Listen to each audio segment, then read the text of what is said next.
This is just a sample of the audiobook.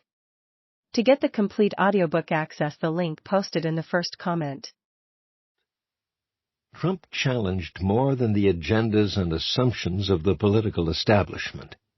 His method of campaigning and governing, indeed his very manner of speech and appearance, was an affront to the Washington political classes and media, and to the norms of political discourse and behavior. His supporters saw the hysterical outrage that Trump instilled, instead, as a catharsis. His uncouthness, even if it was at times antithetical to their own code of conduct, was greeted by them as a long-needed comeuppance to the doublespeak and hedging that characterized modern politics.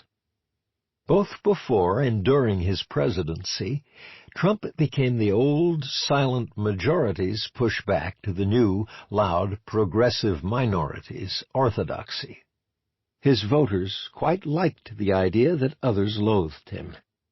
The hysterics of Trump's opponents at last disclosed to the public the real toxic venom that they had always harbored for the deplorables and irredeemables.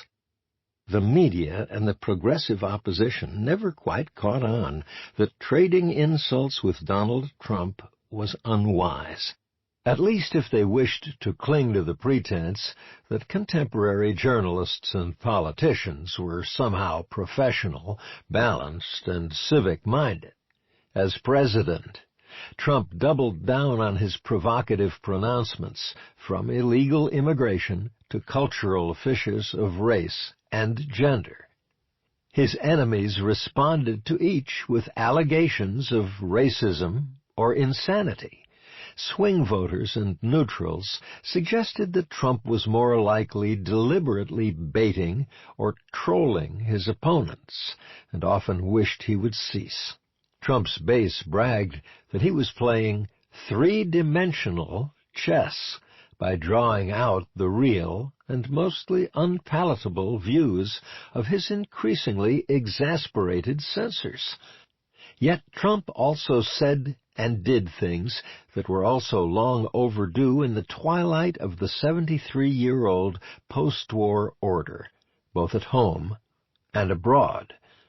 Or, as former Secretary of State Henry Kissinger remarked cryptically, in July 2018, of the fiery pot that Trump had stirred overseas, "I think Trump may be one of those figures in history who appears from time to mark the end of an era and to force it to give up its old pretense."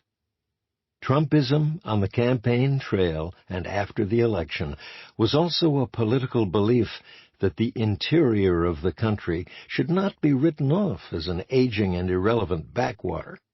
It was not its own fault that it had missed out on globalization, nor had Midwestern red and purple states become permanently politically neutered by either new demographics or their own despair at the new centers of cultural and financial power on the coasts. Instead, America's once industrial heartland was poised for a renaissance, if given the chance. Voters who believed that promise could, in the heartland's 11th hour, still win Trump an election.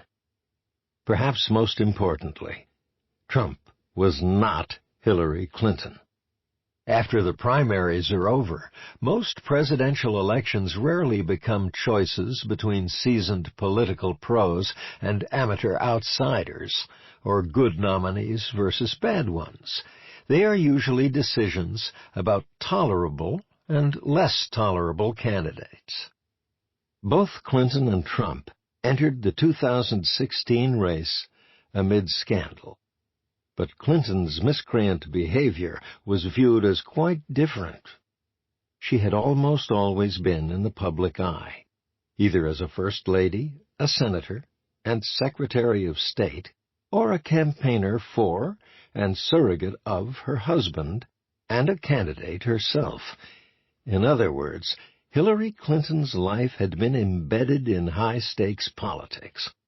After the 2016 election, Clinton had no vocation other than politics, and predictably spent a year regurgitating her loss and blaming a variety of things and people for her stunning defeat.